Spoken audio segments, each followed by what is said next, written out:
Hey everybody, my name is Mike Johnson. This is the Success Estate Podcast.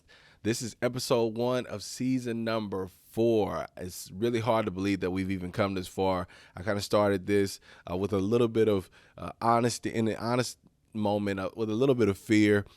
I didn't know whether this was a good idea or not, but as I start to do it more and more, I can see the benefits of the podcast. And so I greatly appreciate everybody that's been listening to all the other episodes and all the other seasons. I've had some great guests that you should go back and check out, especially if you are a home buyer, homeowner, if you're thinking about selling a home.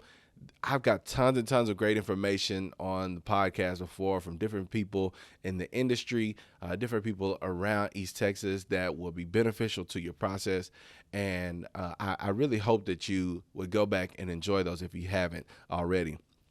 Some terrific stories in there as well. I got to tell some of my family stories, some of the reason why I'm doing what I'm doing. And I generally like to start every season with an upload from myself, just kind of talking about a few things that I see going on, some outlook that I have. And so I would like today just to do this is going to be a shorter episode than most of them that I have, but I think it would be really helpful for you if you're thinking about anything in real estate right now.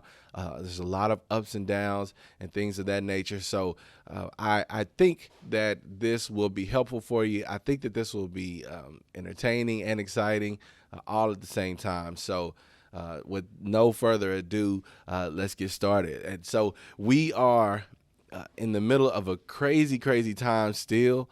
The market is, for the past 4 years now, has just been crazy. And I don't think that it's going to become a new norm for us just yet. I think there's still going to be some changes, and there are a lot of big decisions that need to be made by those in power right now. So hopefully those will continue to be made in a good way. For if you've been under a rock for the last 4 years and just now coming out, if you've been off the grid and just now walking onto the scene here in America or just about around the world, we are freshly still out of a pandemic, a worldwide pandemic that touched just about every continent. It touched every continent. I don't know of a continent that it did not. Maybe Antarctica. Maybe that's a continent it didn't touch. But everywhere else where there's civilization, this COVID-19 definitely had an effect on the way you live your life. And around 2022, 2023, the beginning of 2023, we've started to come out of this pandemic and try to readjust our lives.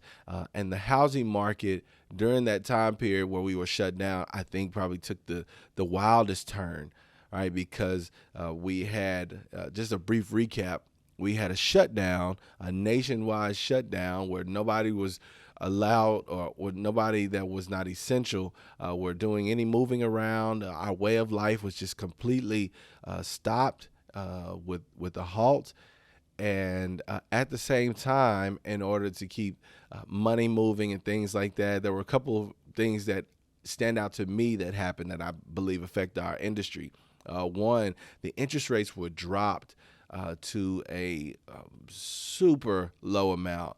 And so that was great for buyers to basically get invigorated to go out and buy a house.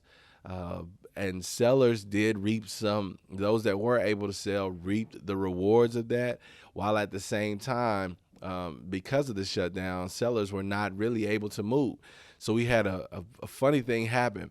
We had a huge increase in demand for homes.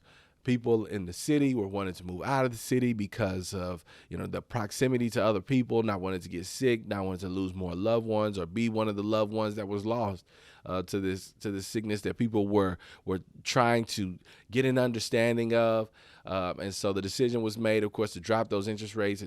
At the same time, people were wanting to move out of the city. People were getting a lot of transplants here in Texas from places like New York and California, Colorado. So a lot of people were coming into Texas and East Texas from out of state. And then also the people that wanted to sell really didn't have a place to go. So there were things that were cut out because we shut down. People are not flying. They're not moving much anymore. And of course, people here that were in rural areas were not really wanting to move to the big city where there was possible exposure.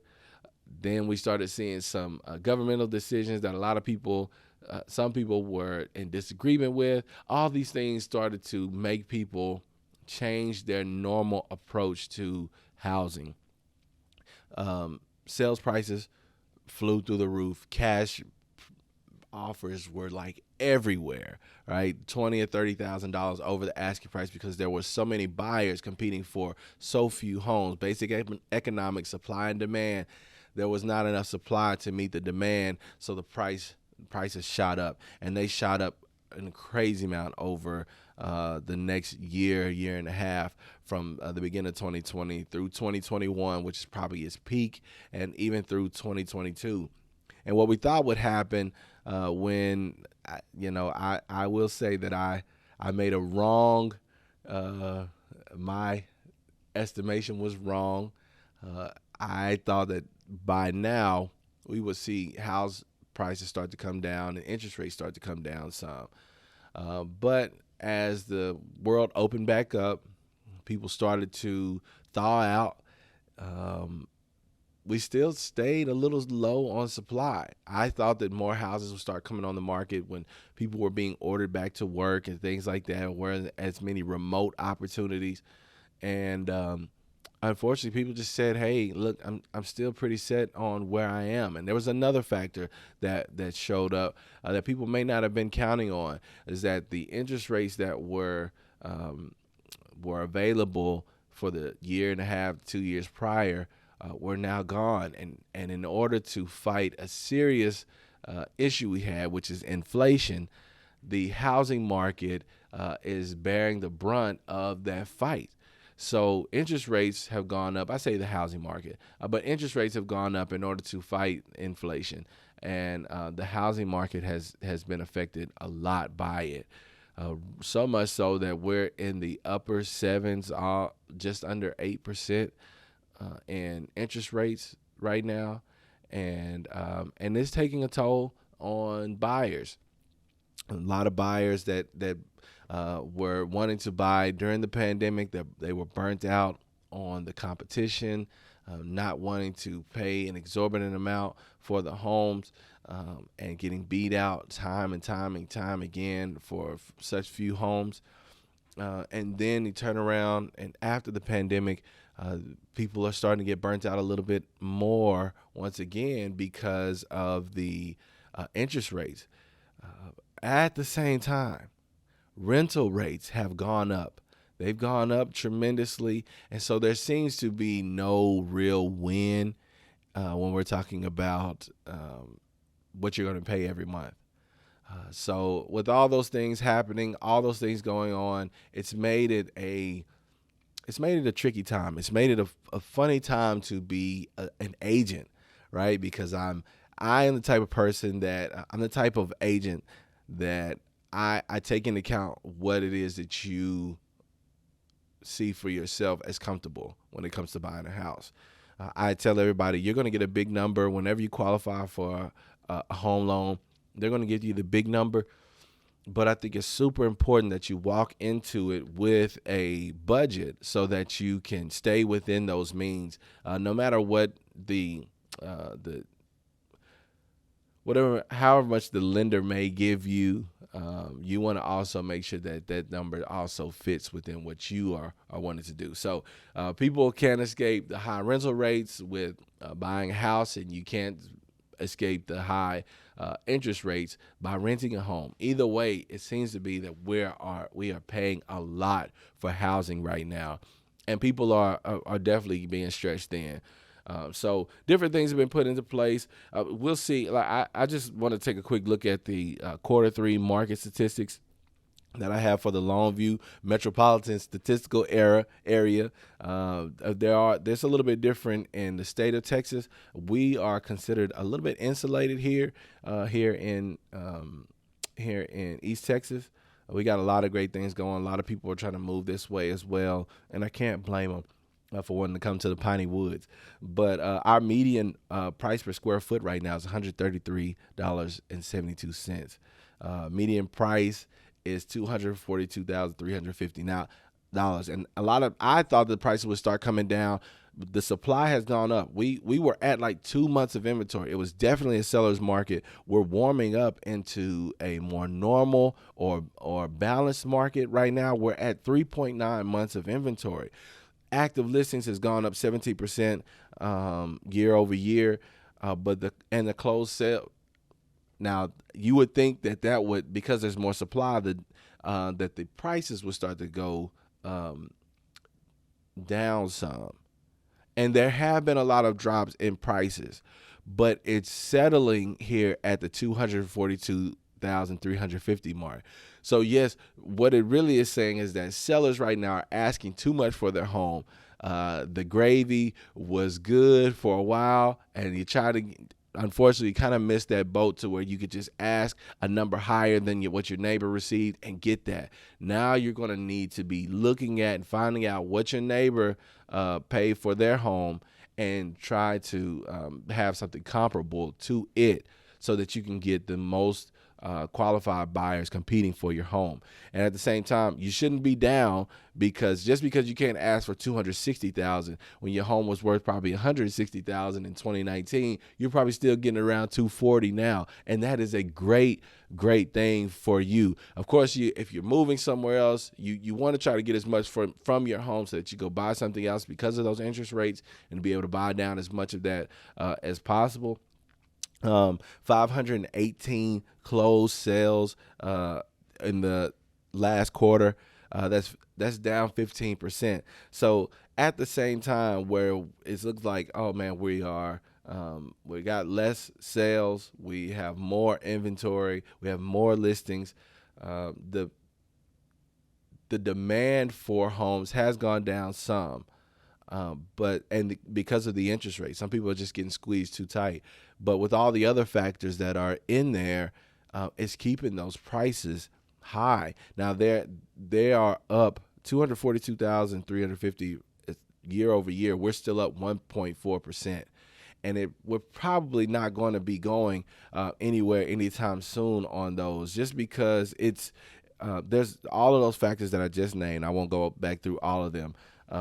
All those factors that I just named are keeping us at a higher interest rate. I mean, a higher home sale amount. And that's not a bad thing. It's probably going to be a new norm for us. We're probably going to continue to see these prices for the foreseeable future. And so people are having to, of course, they're just having to adjust to the market and what's been going on. It's definitely encouraging from a sense that we are starting to see some balance. And it's also encouraging that the inflation is starting to come down a little bit. So there may be some hope in the future. We can't expect the interest rates to drop anytime soon. Because if it did, the demand would shoot up again, those prices would shoot up again, inflation would shoot up again, and all these things are not beneficial to us. So we're going to continue to experience a squeeze for now, and that's just going to be kind of what we have to we're going to have to continue to deal with for the foreseeable future. I am appreciative at the same time. So, well, let me just say one thing. If you are thinking about buying a house, it's still a good time, right? The best time to buy a house was yesterday. It's still a good time to buy a house today. I don't see these sales prices going anywhere. A lot of people will quote that home prices are dropping, the sales prices are dropping, but they're not telling you what they're dropping to. If sales prices are still close to what we were purchasing a year or two ago, then all those people that bought a year or two ago, they're not in a bad place. If you bought at the end of 2020, you're probably still in a good place as far as your equity. and everything. You still need to approach with caution. Make sure you get a good understanding of what's going on in the market. Make sure you get a fair price according to what's comparable to everything else that has been selling. And also stay within your budget. Stay within your means. If you're selling a house right now, you're going to need to approach with caution as well. Don't just throw your house on the market. You need to prep your home. The buyers are changing. They're not settling on homes just to get a home anymore. You need to prep your home. You need to make sure you speak with an agent. Make sure you get comparable homes around you, and don't try to push. Let the competition push your price forward. If you have a great home, the market is going to tell you. If your home is not worth what you're asking, I tell everybody, any house will sell. Every house in America will sell. Any piece of property will sell. It just depends on the price that you're asking for it, right? So these opportunities that we have in the market, somebody like myself, your trusted agent, you need to make sure, for one, that you're vetting them on the information that they have, that they're staying current, and also take a look at what's going on in the neighborhoods around you, the neighborhoods you want to live in, see what's happening, see if those prices are dropping, and then govern yourself accordingly. There's a lot of hope. Don't be discouraged if you're looking in the market right now, wanting to buy. It's still a great time. Okay. We've got a few things going on locally and in the state that are affecting us. Property values. Everybody knows the property values shot up, which means your tax bill shot up. And so we've had some things to come in and try to relieve those. Praise God. Greg Abbott and our Congress here in Texas, they voted in to adjust the property taxes for the homestead exemptions. I think there were actually a few things that would be changing. So $100,000 homestead exemption instead of $40,000. So if your home is worth $200,000 and you're living in the home, and you get your homestead exemption, the only $100,000 after they remove from the market value the $100,000 for your homestead exemption, you're only being taxed on the $100,000 that's left on that assessment, right? So that's a big boost from $40,000 that it was previously. So that's a huge thing for buyers and borrowers and homeowners. That should be beneficial for us. Also, there's school tax compression. There's a temporary 20% appraisal cap. Now, this would establish a limit on appraisals for commercial, mineral, and residential properties that don't have a homestead exemption and are valued under $5 million. So those the counties, the appraisal districts wouldn't be allowed to increase the taxable value on those properties by more than 20% each year for the next 3 years. So you will see at least some pull down on the amount that how your property is able to be taxed if it's not a homestead. If it's not a homestead for you. There's also a few other things that were approved. And we'll be voting on November 7th. So those things are important. I think make sure that you are going to the appraisal district and seeing what your appraisal value is at the beginning of next year. You'll be able to, well, actually now I believe you can file your homestead exemption at any time. So if you haven't filed your homestead exemption, it's super important. And then next year, make sure that you're following up on that when they send out the notice from the appraisal district. If you feel like yours is too high, the market value that they give, you can go and you actually can fill out a form and fight against that. And you can also do that informally as well. So if that's information next year, keep me in mind. I can help you, get an idea of what your home should be valued. If they got it valued too high, I don't mind taking a look at that for you. Hopefully give you some ammo to take with you to the appraisal district. Here in Longview, we have the bond that is being voted on, the Longview ISD bond. I should have some more information for you on that to be able to govern some of your thoughts as far as like property taxes and things like that. From my understanding, it won't affect you as much as it seems like it will. Now it's a huge bond. It's like $360 million. But I don't think that it's something that we should necessarily be afraid of. We want to keep as many dollars in our pocket as possible. but we also want to be investing in our children. So make sure that you take a good look at what the bond is proposing. Make sure you get a good, accurate understanding of how much you will be experiencing a difference on your tax bill. I think it's for like the next 23 to 30 years or something like that. If it's not a huge amount, if it's like what I've heard, which is like $10 a year, and we get a chance to see improvements in our schools, school safety, the buildings, and being able to add things to our high school that will equip our students. I think that's something that we should definitely consider and vote for as long as it makes sense. I know transparency is huge. Transparency is something that I think is important in my business, and I would demand of all those in leadership around us as well. So with that, y'all, I hope that you found this information helpful. I'll try to post some links and things like that will be beneficial for you to go and get and read and make sure you get an informed decision. I just believe that people can make great decisions when they have good information. And so this podcast is going to have some great information. Y'all, for season 4, we got some great guests. We got some people that I'm really excited about that you're going to be able to see, experience, and listen to, enjoy, all those things. I would greatly appreciate it if you would share this podcast with somebody, especially in East Texas, but anybody around. And if you have somebody that you would think would be an interesting interview, I'd love to hear that. Share that with me. You can either comment or message me directly. Also, too, my information is public for you to be able to email me as well. So all those things, y'all, I look forward to what season 4 has to hold and what it has to offer you. I hope that you will like this video, subscribe.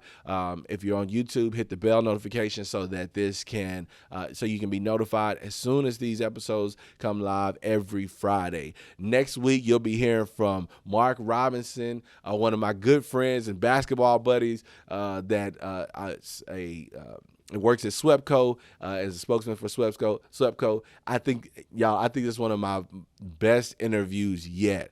It's definitely up there, top 3, top 5. And every week I keep replacing top 3 and top 5, videos. But they just keep getting better and better. I think you'll enjoy his energy. I think you'll enjoy the information he gives and how it can save you some money. So please tune in, like, share, subscribe, and we'll see you all next week. Thank you so much for watching this video.